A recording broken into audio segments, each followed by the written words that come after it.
I just did it. It turned out okay. Hey guys, welcome to Talk About Caffeine, the only podcast where we drink caffeine and talk about whatever. My guest today is, I believe, is my most popular. It's my most popular guest I've had to date. Introduce yourself. Hi, my name is James. I am from a channel called Modern Day Debate, which is the reason the channel is so I think it's fun. It's a joy to me, and I think it's because of the debaters and the audience. Like, it's always a hoot, and so I'm thankful for them, and they just make the channel a blast. But I love debating myself. It's once in a while I still do it, but mostly in the past, and now I just love to moderate most of the time. So yeah, really thrilled to be with you. Thank you. No problem. So what made you want to start your own debate channel? Yeah, so I think it was the fact that I really wanted to learn, and I enjoyed putting out content when I used to have like a philosophy politics channel where I would kind of put out ideas that I would either read or experience. But I was like, you know what would be awesome? It was like if I put out content and I was simultaneously like learning. So I would not only be like having the audience be educated, but I would also be kind of doing the like learning myself while the footage is being uploaded. So it would kind of like be a little bit more efficient in terms of learning and putting out content. Yeah, that's one of my catchphrases here. Never stop learning. Yeah, I'm definitely a lifelong learner. I really enjoy like primarily like learning in different ways, but primarily like I do love debate and reading and audiobooks. I'm a Audible nut. So yeah. So on your moderator, are you like completely neutral on your, or do you already have like an opinion on one side or the other side? Yeah. Debates. So I think that it's true that, you know, like I like as a human, I have like my biases, like that like sway how I interpret, you know, evidence and things like that. I try to, even though I have opinions on some of the issues, in fact, I'd say probably like most of them, I try to nonetheless like be so as neutral as I can, to the degree that my hope is the audience doesn't know where I stand unless they ask me. So okay, yeah. So then I ask you this: what side are you on in the flat Earth debate? Yeah, I'm definitely a Glober. However, though, I am like unusually open to the flat Earth side in the sense that I'm not persuaded of it really at all, but I feel like I see it as kind of like harmless, and as a result, I'm kind of like, hey, if a flat earther wants to come on and make their case, I'm like, more power to you. Well, yeah, I've seen a few of your episodes. Like I watched the one with the two of Erica and yeah. Oh yes, it's been a lot of fun. It's honestly been wild. So you said you've been in debate before on your own channel or other channels? On my channel, as well as the Non Sequitur Show. So back when the Non Sequitur Show was running regularly, I went on there, I think, a couple of times. Once before I started my own channel, and then once after. And yeah, otherwise there are, you know, a few on my channel. And then like a long time ago, like about 6 years now, I used to do like debates in person occasionally, and those were not like super formal like Lincoln Douglas or anything, but more just like, you know, opening, rebuttal, maybe Q&A, and then yeah, closing statements. So pretty informal still. So I took debate one time for like a quarter of a semester in 10th grade, like 80 years ago. So what's like the debate format usually? Yeah, so the way we do it, and the way that I was like, you could say it was like popular, at least on the internet, like I would say like 10 years, maybe. Yeah, is it really already 10 years?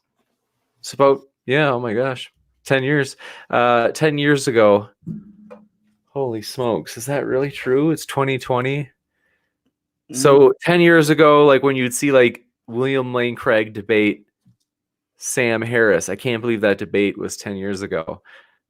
Oh my gosh, I'm like having like a quarter life crisis right here.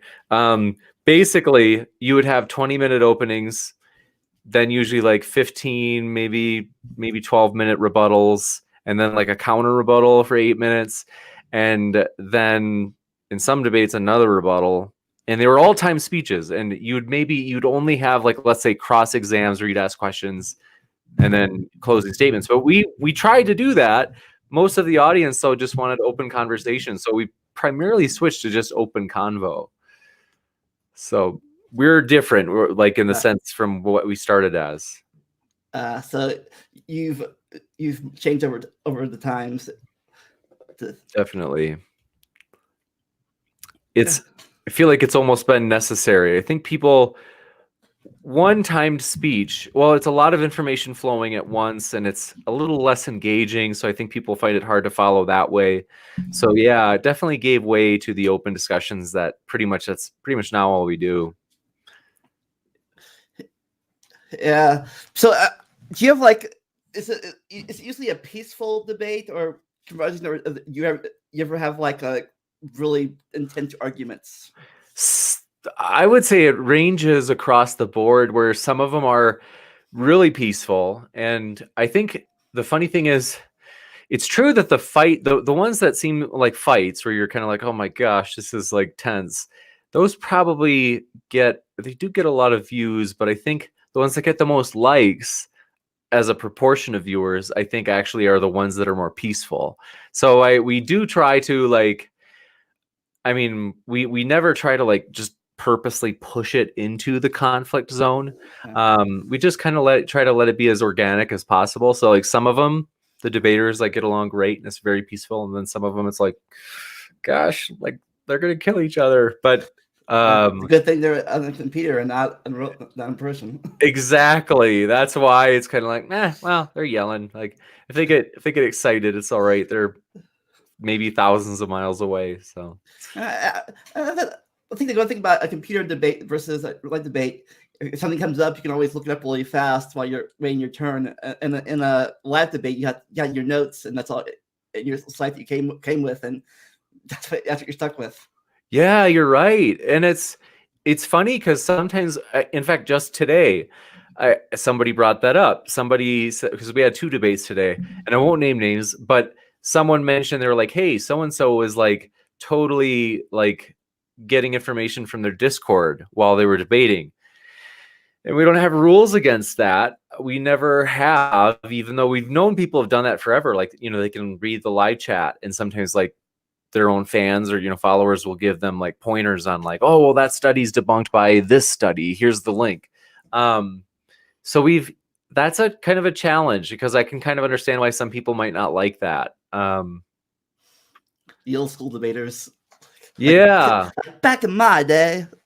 That's right. Yeah, they didn't have that. So it's like a phone a friend now that they have, that's even faster and probably, depending on who's in the chat, more reliable. So yeah, it's a challenge. But yeah, it still makes it work. We try to be pretty laissez-faire. So do you have any favorite debates that you've had hosted, guests? Definitely. I think that Matt Dillahunty and Inspiring Philosophy was definitely one of my favorites. That was a blast. And really, I think, to be honest, like the person that I hear the most new, like, oh, I hadn't heard about this study. Like Mike Jones always prepares very much for his debates. And so that usually makes it so that it's like, oh, I'd never even heard of that. That's one really cool thing about Mike's debates. And so, and then Matt's definitely a good debater. I mean, Matt's obviously a good debater. So that makes it fun because he's quick on his feet. I think that the Flat Earth debate with Nathan Thompson and Team Skeptic in person in Dallas was one of the most exciting ones. I never was more worried that somebody would like punch somebody, but yeah, that was a worry. We made it though. What about you? I'm probably not punching anybody. Have you ever felt like you face palming in debate sometimes, or you always stay like completely? Surprisingly not. But I mean, I think I used to be more maybe irritated or put off or, something like that. But I don't know, maybe it's just because I've been kind of because even before like I ever went on YouTube regularly, like a long time ago, I lived up in, when I would go to university, I would pretty commonly want to try to pull these conversations up with people. And at first, I think they were pretty tense, and they made me kind of like my heart would beat really fast, and you get kind of like, I can tell pretty easily like when a person's like new to debating. So you get like really excited, and it just kind of wears off. I think that's maybe what it is that I've just done it a while. I'm not sure. You just became, let's say like emotionalist to it, or like. Yeah. And I don't know if that's a good thing or it's a bad thing, because I think because motivation like that, it can be like emotion can be a good motivation, and it fires you up, and there's nothing wrong with it. But at the same time, I think as a moderator, I'm kind of glad that I feel not as fired up, because it makes it a little bit easier for me to resist that temptation of like jumping in the debate and debating with like, so yeah. So has any of the debates ever like changed your mind about a subject? Great question. Oh wow, you got this. These are really interesting questions. Let's see. The toughest ones. I'm trying to think of. So You still hear me? I can, yeah. Get my camera froze up. Oh, so let's fix that real fast. No problemo. I think that. Oh, trying to think of any that have talked me out. I wouldn't say, I don't know if they like in the big positions, because there's like oftentimes there's a lot of reasons you take a position, right? So like let's say you're fiscally, like in politics, you lean left or right, and if you had like if you're like a fiscal conservative and you're like anti, let's say you just think that minimum wage laws are just terrible. Well, let's say you hear something, you're like, oh, okay, well maybe they're not bad. Like maybe they're a good idea. Like maybe you change your mind on the issue, but you'd still be like a fiscal conservative or something. So like there are smaller issues I've changed my mind on, but like I haven't switched from being like, like I've mentioned on the show that like I'm a theist. I haven't switched to becoming an atheist. But definitely you could say like the arguments, there are times where I'm like, ooh, maybe I don't find this argument that I used to find persuasive anymore. But yeah, so I think that's maybe most of it. And it's just hard to move like all of the arguments over at once.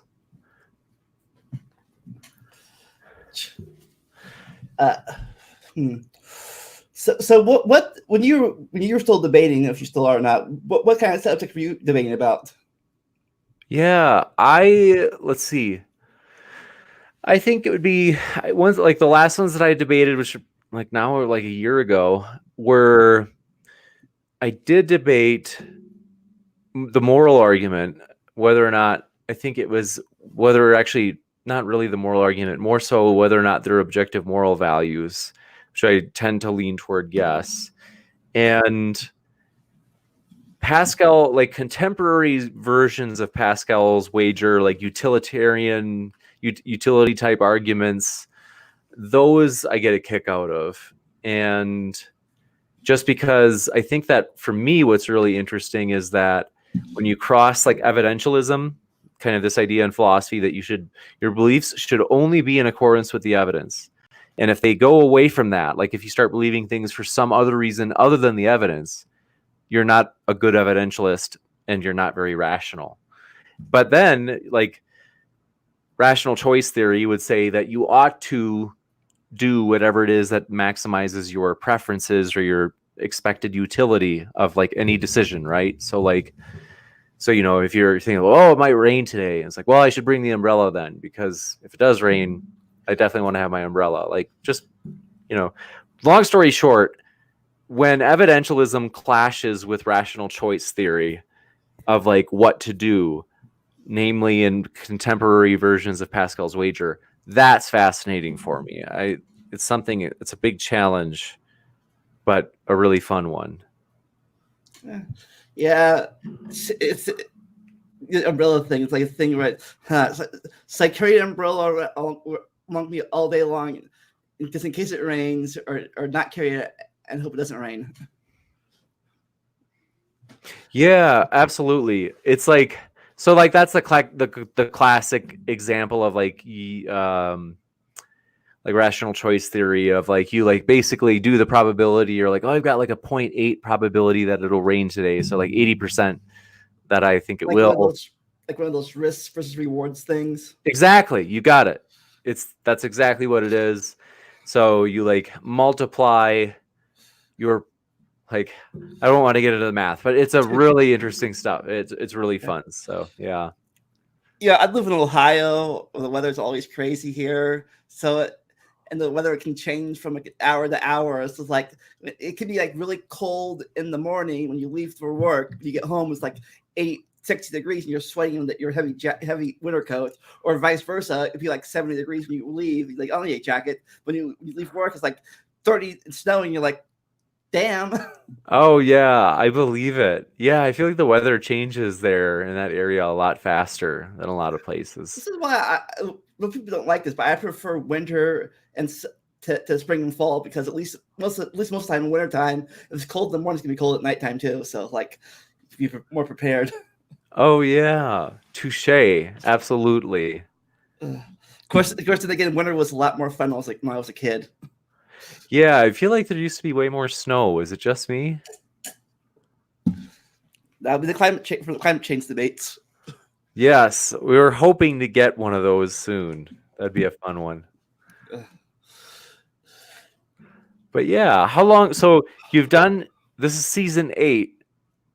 Yeah. Does that mean as in like 8th show or like 8th year? season? 8th year. Whoa. Yeah, I started this in like 2013. That is awesome. Way to go. That's so cool. Yeah, it's evolved a lot since I first started. My first four or 5 episodes was on a laptop in a McDonald's parking lot using McDonald's Wi-Fi. Wow, that is so cool. Well, it looks sharp. Your layout looks great. Like yeah, I just got this layout like last episode. So that's so cool. Yeah, I've gone from using using a laptop at McDonald's to Skype to OBS to everything, to get Google Hangouts. I've done like lots of different versions of this. That is so cool. It looks great. Yeah, that's awesome. Yeah, I've had lots of topics too. Like I talked about WrestleMania. Awesome. This teacher being up a kindergartner. Whoa. Autism, Kingdom Hearts, Disney World. I've done lots of different stuff. That is so cool. No wonder you got great questions. You've got tons of experience. You're a very seasoned like host. Thanks. You bet. Of course, and again, I have blank moments too sometimes. So, story of my life. Don't worry. This is why sometimes I like having.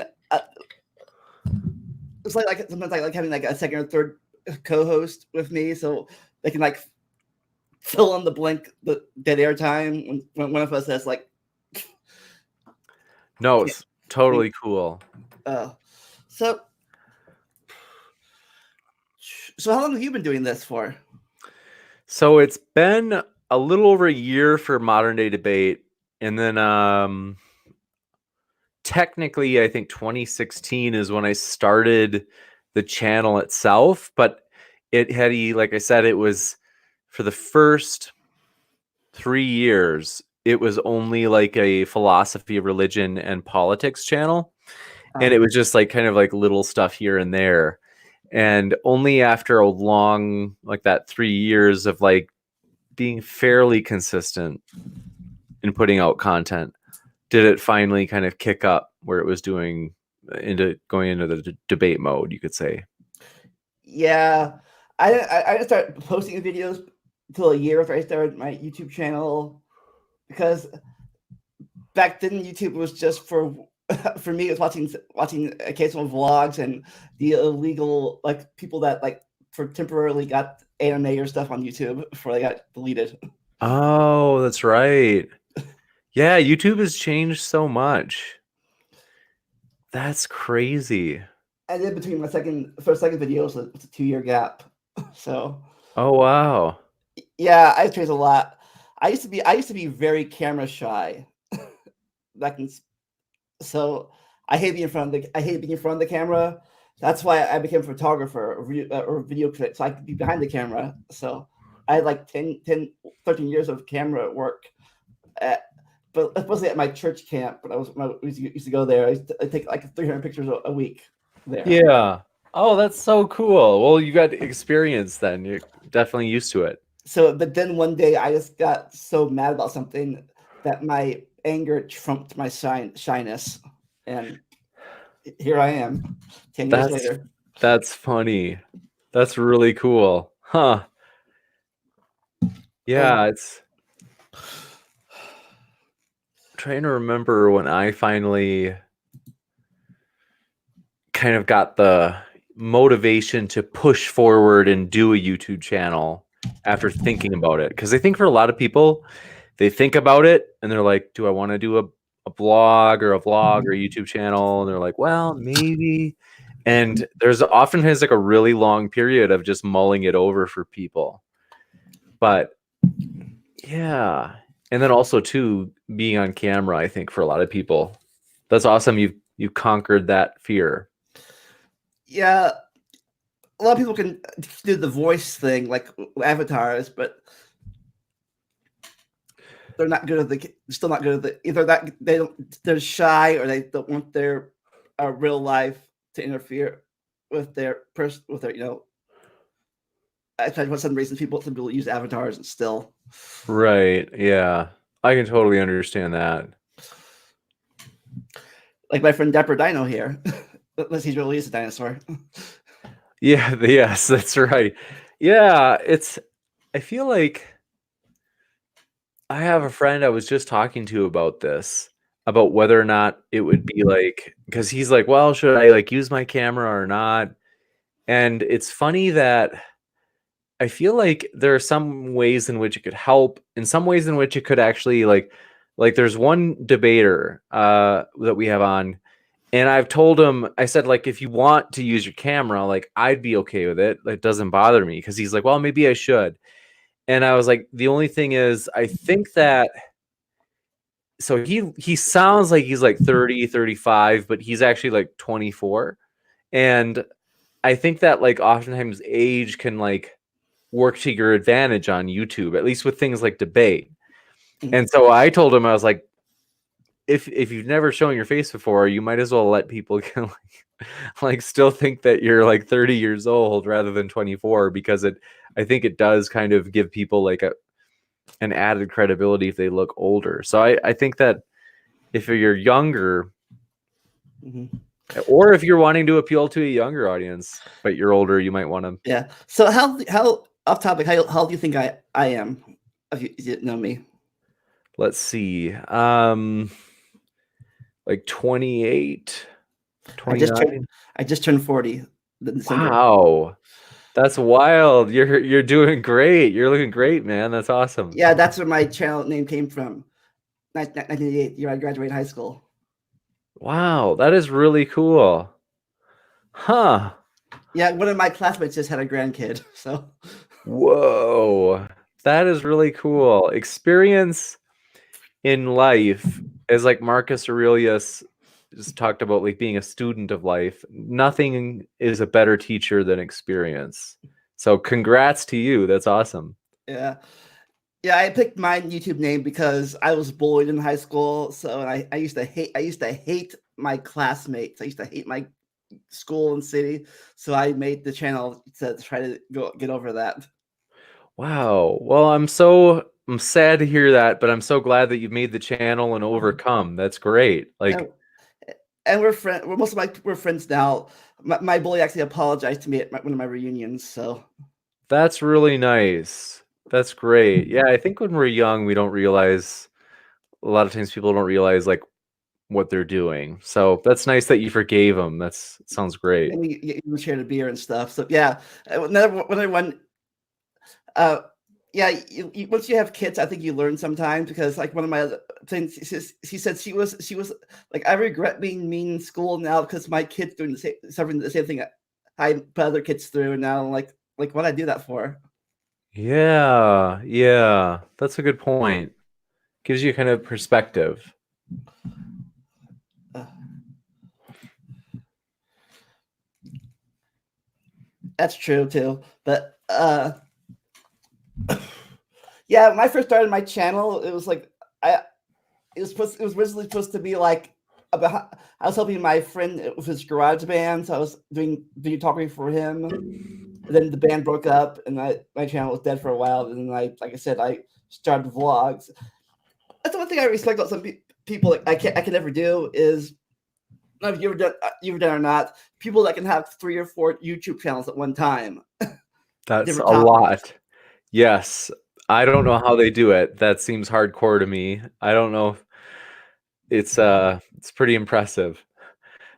I don't know if I would ever want to do that. More power to those who do enjoy it, but for me, like, So yeah, I just have like all different topics on one channel. You know, like video games, vlogs, podcasts of food reviews. You ever thought about branching out to other things on your channel, or just keep it debates? that's cool. I've considered it. I think what I might do someday, like we'll see if it all like works out. I would love to do like a talk show where people call in. That would be awesome because so I'm like working on my PhD in psychology. So to be able to talk to people about like psychology and stuff like that, that would be so fun. So yeah, maybe someday. You know, like modern day debate with Dr. James. Yeah, hopefully someday. I've got a while yet, but I'm getting there. Look at that. I don't know your personal opinion. You answer this or not. Like with you have Ken Hovind on your show a lot, right? Oh yeah, I do. Yeah, used to. Oh, We recently had a small falling out, which I will take the responsibility for because I made a mistake. It wasn't anything major, but it was. uh, Uh, so yeah. so where do you land on the if is he a real doctor? And if he's not, do you like dislike him for using that title? Yeah, so the trick is he's not an accredited, doctor. So like universities have like these like accreditation there's like these criteria for whether or not you will become accredited, and there are obviously criteria on like how well are the students at that university actually being taught and what are they being taught and all that stuff.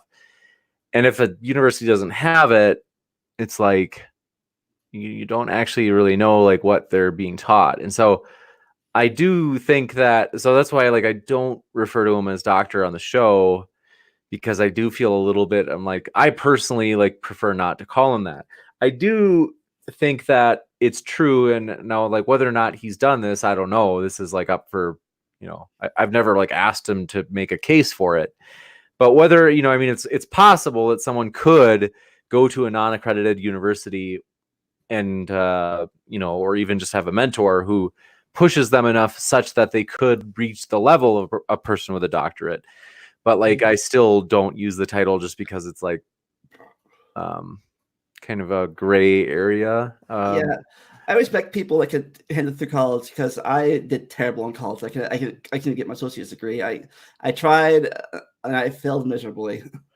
Yeah, I mean there are a lot of different ways in which people are successful, like in college doesn't have to be it. I mean, plenty of people have done a lot of other stuff and been happy and productive, and it's like more power to, wherever they go. So yeah, it's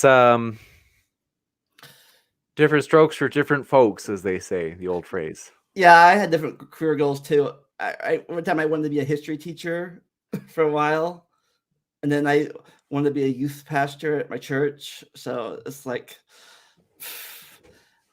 and then before I also wanted to be an author too. Wow, yeah. That's awesome. And right now I'm a grill and drive-thru at McDonald's. Yeah. I mean, it's like if you enjoy people, if you enjoy, like, no matter what it is, like what you're doing, like if you enjoy it, I think that's the real trick. And so much of that really is, there's a lot of research. So like I like study like psychology in the workplace, and there's some really interesting research on like, so for example, I'm trying to remember her name. She's a brilliant researcher at, I think it's at Yale, if I remember right. She's at the Yale Business School. They did research on like people who are working in the hospital as doctors, as well as people who were working at the hospital. They were maybe custodians, and they would ask people like, how fulfilling do you find your job? And it wasn't uncommon that custodians, not all, but it wasn't a rare thing that some custodians might say they find their jobs more meaningful than the doctors would.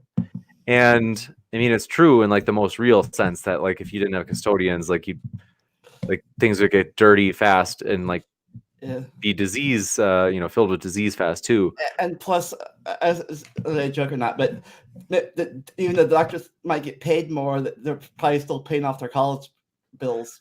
I mean, that's definitely true that there's so much debt that comes with not only a 4-year degree, but then to go to med school is like, it's one of those degrees that has a huge amount of debt with it. So that's true.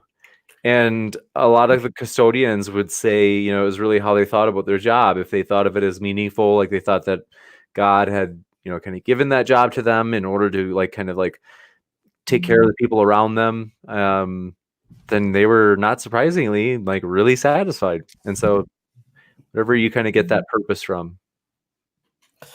Yeah. So what made you, like you said, you're getting a degree in what, philosophy or? Yes. Well, so I got a bachelor's and master's in philosophy, which is fun, and I loved it. But partway through that master's in philosophy, I was like, am I sure that I want to go this direction? And I loved it, but I just thought maybe this isn't quite where I'm meant to be for my career. So then I started kind of like taking a turn towards psychology, which is what I originally started in. And then kind of got the master's in psychology, and now I'm working at the doctorate. So it's been a value, and I think it helps with the channel, like where people know that I have a background in philosophy, like they know that I enjoy the actual topics and stuff like that. So it's helpful in that sense. And it's also helpful in like just understanding the conversations, that because sometimes they're like really dense. But ultimately, I really feel like psychology is my calling. I really do enjoy it. But I think philosophy is valuable. Absolutely, like 100%. Yeah, I think my love of history is why I think in terms of, there's a lot, your creationist evolution debate, I never really was I would say a young earth creationist. Actually, to be honest, I didn't know that thing was a thing until recently. I didn't know it was really a thing. I think I might have been an OEC for a long time. Because that's the way my church taught, But history, I used to love history, especially prehistoric history. I used to read these books at the library all the time. Really cool. About the past. We went there and just picked up history books and just about prehistoric stuff, and it's like just read them like crazy. That's awesome. It's really interesting. I haven't gotten to read it, but it's something I feel like I could enjoy if I started reading those books. It's just that there's so many books out there, but yeah, that's cool. So, do you ever play video games in your spare time? Like, what do you do in your spare time when you're not studying or, Let's or see. hosting your web channel? Yeah, I mean, I do like to spend time with friends. I did watch like Thor with a friend last night. That was great. And let's see. In addition, I don't know what new games there are. I like left the scene when like GameCube was cool, or I don't know if it was. So, but basically, I still do love Nintendo 64 games, like Super Nintendo. When I do see friends like back home, sometimes we'll play those games. I am so behind though. I did love like Nintendo 64, Super Smash Brothers, GoldenEye, Mario Kart. Yeah, All of those are awesome. yeah. I've been in the games for a long time. I started out with the Atari, Nintendo, Super Nintendo, 64. Then I went to PlayStation for a while, and then I got a, a Wii and a Wii U like years after they already came out. So That's awesome. yeah, the recent game I just bought was the Kingdom Hearts 3 DLC, Which system is it? PS4. Oh wow, okay. Kingdom Hearts 3. Really cool. Yeah. I'm embarrassed that I'm so oblivious because I know YouTube is like gamer central. Like gamers love to hang out. A lot of gamers do hang out on YouTube, and I'm embarrassed that I don't know anything about contemporary games anymore. But Yeah. It's pretty. You just check it out if when you have time, of course. You know about Disney, right? yeah, And you know Final Fantasy. the Series. final. Yeah. Oh yeah, yeah. Well, Kingdom Hearts is basically Disney and Final Fantasy in a blender together. Really? Oh, Yeah, that's cool. it's a of course, it's a very complicated story. It came out for 20 years now, so it's you gotta get a whole backstory on it. So like, take time. That is. Yeah, So sorry, I didn't mean to interrupt. That's so cool, though. I think that's awesome. I feel like I could enjoy a lot of these games, especially Star Wars. I'm like a huge Star Wars fan, so that might actually be awesome for me to get into a Star Wars game. But it's uh, behind. you ever had people? You ever had you ever had Star Wars versus Star Trek debate on your channel? Let's see. No, but it's probably time that we do. It's the last trilogy was controversial, so that Yeah. could be a good one. Can't believe, yeah. It's crazy how time flies. Yeah. One trilogy came out before I was born. The other trilogy came out when I was in my 20s, and it came out when I was in my 30s. So Yeah. It's I'm just like I can't believe how fast time flies.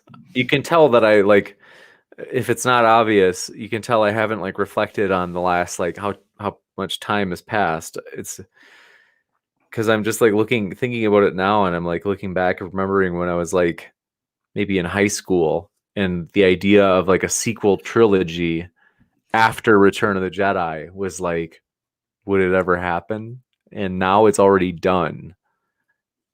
And it's not like anything I would have expected, to be honest. yeah, it's in my opinion, the last movie, the new trilogy, it was just wasn't terrible. Wasn't something I expected from a finale of this big finale either. Yeah, it's really hard to do. I think that, man, because the prequels, in some ways, they got blasted so hard. And so it was like, well, you have these new directors, some of which more so JJ kind of playing it more safe. And The problem is sometimes I think you might play it a little too safe too. yeah, I think The Force Awakens was, in my opinion, like too safe. But I think that like I don't think I can't imagine myself doing any better. So it's like, how can Yeah, I don't want to be too hard on. that's the one thing about is it the one bad thing about continuing a series that people already have like established things to it and when you see certain things, whatever. But when you're new brand new series, you're like you do whatever you want to. That's a great point. That's something that I hadn't thought about at all. Is that you can really, there are no expectations when you're brand new. You're right. So it's like those expectations though make it so tough. So yeah, they had their, it was like a really hard challenge already. Hmm. And then Star Wars, you don't anymore. You don't know what's canon, what's not canon anymore. What series is canon now? What's books aren't canon? Like so Oh, confused. that's right. Yeah, I had heard about that because I know that Disney, didn't they, when they bought Star Wars, they said like most, like pretty much almost all books were no longer canon, right? Yeah. That's a toughie. And then it looks like, at least from my, like, I have a friend who we had like grown up together enjoying Star Wars, and he had read big time. So he had read like just like tons of Star Wars books. And according to him, Disney looks like they're like using ideas from the books sparingly or sometimes heavily. And so it's like, it's just interesting that they would say it's not canon, but then still use like parts of it. Something about that seems weird. Yeah, I love Star Wars, but I was personally I always been more of a Trekkie than a Worry. Yeah. I wish that I knew more about Star Trek. I've seen like some episodes when I was young. My mom tried to get me into it because my brother loved it. But yeah, for me, I was like, it just didn't catch on like it did for Star Wars. Like, but I appreciate your like that you have a taste for different kind of, what's the word I'm looking for? Space adventure series, if you want to call it that. Yeah, I started my first episode. I was in bed. It was like middle school, and I should be asleep. I'm not. I'm flipping to the TV, and like I was when I see this episode, like 15 episode of Star Trek Next Generation. I'm like, oh, what's this thing? So I started watching it, and 3 years later, I watched all the rest of the series. I watched the reruns. I watched the movies, and That's rad. I've got a lot to watch then, because I think I'd probably like it if I got into it and consistently watched it. yeah, so Star Trek, like the new Star Wars movies, people are on and off about the new reboots, the new 3 episode reboots movies. Yeah, I thought those were good. I don't Yeah, really have a metric. I don't know what to compare them to. I've seen like some of the old ones with like Captain Kirk, yeah, but I like them too. But the thing that saved me for him saved me, but like that hey him completely was the fact it wasn't a completely reboot. It was a what you call it, a timeline, time loop thing that they actually had connection to the old series too, like with Spock going back in time, Leonard Nimoy and stuff. whoa, oh yeah, that's right. Okay. So there's some connection to the old. It's not like a Marvel or Spider-Man or whatever Turtles reboot. Like everything else is gone. Delete the old canon. It's like they actually had like a little connection to the old timeline. So That's cool. So how did that work? Did they have like in the original TV show, did they have like an episode where Spock went back in time, or like how did they do it? How did they tie it in? no, this I guess Leonard Nimoy just went back in time, some kind of accident or something in the new movie. So some warp, yes, and so did the enemy too. So did the bad guy, and then from that, the change everything got changed. I see. Okay. Gotcha. Yeah, that's really cool. I do remember Leonard Nimoy in, was it the second one or was it, I can't remember which movie it was where Leonard Nimoy was in the movie. First, mainly in the first one, he made a cameo in the second one. In the third one, he had died. They mentioned his death, mentioned Spock's death, old Spock's death. Oh, They wow. tie in with Leonard Nimoy's death. Oh, Leonard Nimoy was also a voice actor in Kingdom Hearts. He played the bad guy. I did not know that. Huh. What's funny though? His one of his rivals was voiced by Mark Hamill from Star Wars. Oh, that's awesome. That's right. Mark Hamill. I'm trying to think of, in addition to Joker, I thought there were other people that he did. So he did that. That was in Kingdom Hearts, you said? Yeah, he was voice of this guy named Master Ericquist, was basically Squaresoft backwards. Huh. That's cool. I know there's another one. I'm like, but I can't remember what it was. Um,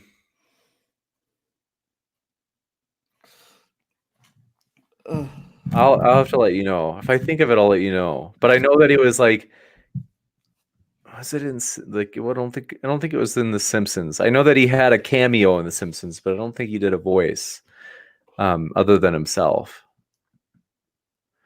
I'll let you know if I think about it. I think the last debate of yours, I not yours, I watched. I think that it was your live debate in Texas. I think was between Aaron Raw and some school guy or something. Yeah, yes. The Dr. Don McLeroy, who was a dentist, and he used to be in some way politically involved. Like he was like maybe a state like representative or something, and he, I think, like made a case for some sort of creation,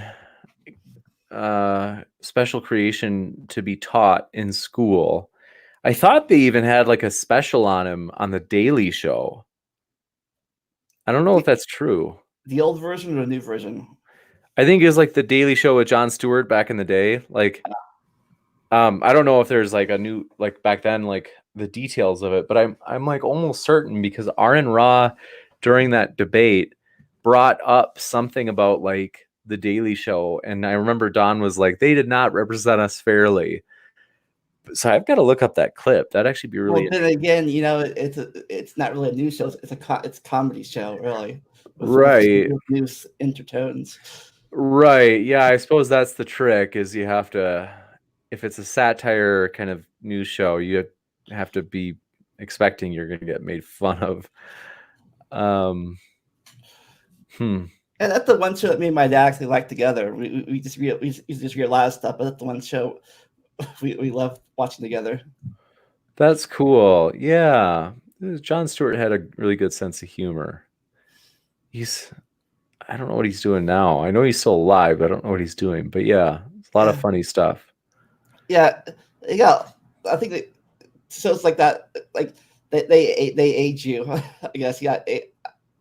I started watching him like right around the time of 9/11, and then time he retired, he was like great and stuff almost. Yeah. What about, were you like, what growing up, were you a huge fan of like The Simpsons or Boy Meets World or Both. I used to love Boy Meets World. I had a crush on Topanga. Yeah. Oh man, me too. Like us and every other like young guy or boy back then when it was like and when I watched the spin-off series a few years ago, The Girl Meets World, I thought she was still good looking. Yeah, I saw on Twitter not too long ago because I was watching Boy Meets World on Disney Plus, and I was kind of curious. I was like, I wonder what like Ben Savage or Danielle Fishel or Ryder Strong, like what they look like, what they're doing. Because I saw Girl Meets World, like the reboot, but that was already years ago, which is crazy, by the way. Because I'm just like, man, everything is like flying past. It's like, so anyway, I went and found him on Twitter, and yeah, she's a pretty lady. Yeah. Yes. Yeah. She recently had a baby herself. Difficulties, but luckily it survived. Oh wow, that's good. Yeah, I think I saw she's got her own like I'm trying to remember if it was like a hair product like business or line of products. Pretty cool. And then Ben Savage though, he hasn't been on his Twitter in like 2 years or something. Very sad. I don't know where he is. Yeah, I used to love TGIF growing up. That was the thing on Friday nights. Yeah. Do they still have that? No, it pretty much ended in 2000. for a while it was for a while near the end they only had 2 shows every year. Like the only shows they had was Boy Meets World and Sabrina, and a new show every year that died off. Once Boy Meets World got canceled and Sabrina went over the other channel, TJF pretty much just faded Wow. away in like 2000. They tried to reboot it one time, but it wasn't the same really. Wow, man. Yeah, because that was like the greatest thing ever when, because I was like in like, I don't know, not even like fifth grade or something. Um, I was in elementary school and it was like the most fun thing ever to like have a friend come over or something, just like, or even just stay at home. Like if I was by myself and just eat pizza and watch TGIF, it was the greatest time ever. Yeah, Those shows are fun. I think TGI started when I was like in 3rd or 4th grade with Full House and stuff like that, and then it ended when I was in college. Yeah, that's awesome. Yeah. You know what's just different now from when I was a kid. I don't know if you guys remember this or not. Saturday morning cartoons. Oh, that's right. Yeah. I I think I'm not sure they're a thing anymore. Especially the 24-hour cartoon networks and stuff. and I remember also this was, yeah, it's true, like Cartoon Network crowds out. It's like takes up a lot of pulls in a lot of eyes. But it was like Goosebumps, the live action TV series, that would be on Saturday mornings too. Did you watch Goosebumps? Not really. I was never really a fan of the horror. I was always too jumpy to watch horror or stuff like that, or especially horror, especially bloody horror movies. Yeah, They're I know what really you mean. iffy. Like, Yeah, oh yeah. Yeah, I not like that's like the closest thing I got to horror that I've ever liked. I've never really liked anything else. Like I don't watch horror movies now. I would never rent a horror movie and be like, "Yeah, I'm gonna watch a movie and scare myself." Like I don't mind if other people do it. I just don't get it. I'm big on action movies, usually Marvel. oh yeah, I, I've watched I've watched every one of the Marvel universe movies. I even watched the Shield series too. That is awesome. I haven't seen those, but I definitely want to see the Shield series. How many seasons are there? I think it's over with now, but I think there's like 5 seasons. Huh. And they had superheroes in it, right? Mm, Not much. I think the only superhero they had, I think it was Ghost Rider. Really? They they as episodes they had connections to the movies. Like one episode they're cleaning up after Thor Ragnarok. They're cleaning up after the mess he made. Oh. The episode they mentioned the Hydra taking over Shield, kind of Huh. connected to that part. So yeah. Oh. That's really cool. I Yeah, guess I've got I guess yeah, I guess the main actors that want to they don't pay the main actors, the big time actors, to get into that. yeah. Huh. That's funny. Uh, uh, so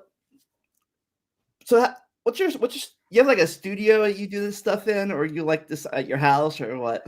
That it's actually at my office. And so like it's really this is like my desk. So this is during the stream. Like it's always just my desk. That's my printer right there. So Yeah. I just have it covered. And then the cam, or what is it called? The mic. I've just got one of those like extended, like arms. So it's like now I pulled it off of my desk, but otherwise it sits on my desk and it's so I have to set it up each time, but it doesn't take much time. It's not Yeah, bad. I got my own green screen for Christmas, so I got I'm gonna set it up. I got this new Yeti mic too. Oh, that's awesome. That looks awesome. Yeah, before that I had a snowball, and before that I the old headset. That's really cool. I think is the Snowball Yeti, is it a Yeti product or not? I don't know if it's Yeti Pro. I think it might be in the same uh I think it might be like a blue thing too, whatever that is. But Oh yeah, okay. Oh, that's right. You're right. So Blue is the name of the company, and then Yeti's just the like this thing. But the Snowball I've seen before. Do you like that? Do you have a preference for them? well, the snowball was good for a while. It kind of died out a little bit, but this I like this one because it has a little. It's the old snowball. This one has like the different switches you can have, where you have the like the sound wave or the this way or that way thing. Yeah. Oh, that's cool. Huh, that's rad. So, oh, so anything coming up on your channel that you like that you want to like advertise, like any big thing coming up? Let's see. I Tomorrow we'll have RJ Downard and John Maddox debating whether or not intelligent design has evidence for it. That'll be really fun. I think that'll be a good one. And then in person, Destiny and Vosh will cross swords next month. So that'll be really fun. That'll be in Los Angeles. So that'll be a blast. And yeah, I'm pumped. It'll be great. So it just cheers me up. I always tell the debaters before we start, I'm like, thanks for coming on. I'm like super excited. It just gets me in a great mood. Yeah, I've never had RJ on my show, but I've had his like co-author, co-thing, Jackson Weed on my show like 3 or 4 times now. Yeah, Jackson's a really cool guy. I like Jackson. I like both of them, but I've gotten to know Jackson more, and they're great. That's awesome. That's cool. What about you? Do you have any upcoming guests in the next few weeks? That let's see. Do you have them planned out already? Well, not really planned out. I think that this one guy called the Daily Atheist is gonna be on my channel next week. But yeah, last year was basically a reboot of my almost like like my own little reboot of my series, because for the last 3 years I had the podcast with my friends on YouTube. Then we had a falling out, so I didn't even know my series would continue for a while. But then I went forward with it and just this is my reboots now. That's cool. That's really cool. Good for you. Keeping with it. It's always fun. Yeah, that's changed a lot too. Like I said when I was camera shy too, for a long time I think I could do this by myself. I thought I need other people to do it with me, because I have, say, talking problems, kind of stuttering and stuff. So, but I stuck with it. That's cool that you did. You do an excellent job as a host, and you got great questions. And so yeah, this is really fun. Like, you've persevered, and so I'm so excited that you're in season 8. That's awesome. Thanks. I gotta start watching more of your show too. It's kind of hard sometimes with working third shift, and when you're not working, you're sleeping half the time in the daytime. Yeah. Oh yeah. That's true. That's not easy. That's takes mental toughness. So you've definitely got it. Oh yeah. Oh, so. Yeah. See, like I said, let's get to your show. I don't know if I don't know if ever be a debater or not. If you need an extra moderator, I can volunteer for you if my days off. Thanks. I totally appreciate that. That'd be a lot of fun. Yeah, like I said, I don't know enough about subjects to debate them, so I'm like I'll leave them to the experts or people that people that claim to be experts.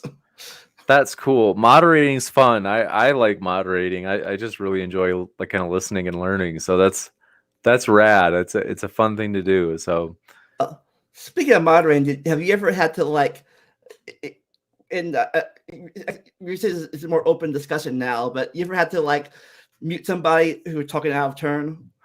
Yeah, it's really rare, but it does once in a while happen, and I hate doing it because it's I guess for the guest, when it's a guest, I'm like, oh man, like, so it's really nice of them to come on. So I'm always like trying to think of like how can I like honor them the most. And so the last thing I want to do is like, hey, will you come on to my YouTube channel? And then like they come on and I'm like muting them. So I try to not do it, but it's every once in a while. But it's gotta be really heated, where it's just like it's gotta be pretty much a mess, a zoo. Yeah. Where the live chat is like, James, seriously, this is like, and I'm like, all right, fine. I guess like open discussions doesn't really matter that much. It's more like for old school debating, and when you had to take turns and stuff. Yeah. Where the rules were you get 5 minutes, and then you get 5 minutes, and then the rebuttal and all that stuff. So true. So do you think people prefer the old school method more, or the new open discussion method more? Yeah, I think that they, if it's a more formal debate, if it's like, I should say, if there are two bigger names, I for some reason we can get away with timed speeches a little bit more. I guess maybe just because they're giving like really well prepared speeches, like people are like, okay, yeah, like it's kind of like more official, and they're willing to deal with that. Like they're willing to be okay with those official speeches that could be like 10 or sometimes like 20 minutes long, if they are like, oh well, I mean it's a big name person, so I guess okay, we can do that. So yeah. Otherwise, discussion is usually the big one. Yeah, I think I like that too. I think I like the open discussions myself more, because just more interaction. Not stiff, like a stiff speech. Like monotone sometimes. Right. Oh yeah. Of course, I think my least on your channel, I watched a few of these debates. It was Kent Hovind off topic, because he I know this is me, but he didn't like he had the same speech every time. Yeah, that's pretty common. He does usually have a lot of the same material that he likes to use, and it's always an adventure when we have him on. It's always been, but I have to, to give him credit, even though he's consistent, at least. That's true. And I'm like, a lot of people talk smack, but I sometimes am like, I've never had a problem with him. I think he's been kind to me. That's cool. That's good. Yeah. At least you have like a friendly. At least you have a friendly report with both sides of any topic. Right. That's true. Yeah. Like he's been extremely helpful. He's been like one of the most helpful people for the channel. So nice. Yeah. You said you have fallen out with him? Yeah. I think it was because last time when we had a speaker on recently, we kept going with the Q&A after he had left, after Kent Hovind left. And then the other speaker started talking about Kent, and it was just kind of like, they would kind of get these like little jabs in where I was like, am I being fair? It was yeah, I mean, because I was like, well, it's like Kent's gone, he can't defend himself. And also though, it was like they were like I thought they were on the border of like, do I kind of like rebuke this guy, this host, between being guy? like rude and being like whatever. Right.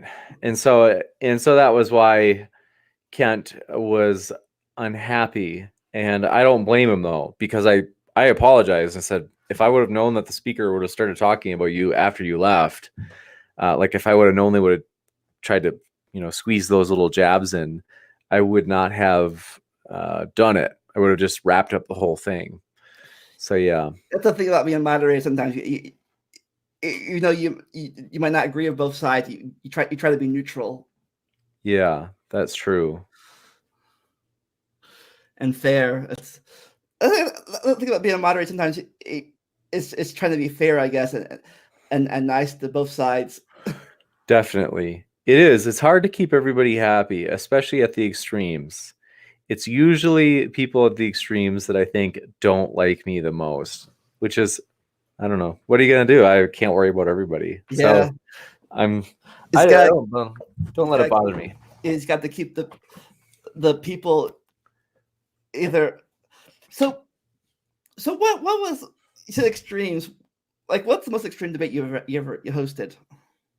Whether or not Steve McRae was a rape apologist. That was by far the most controversial.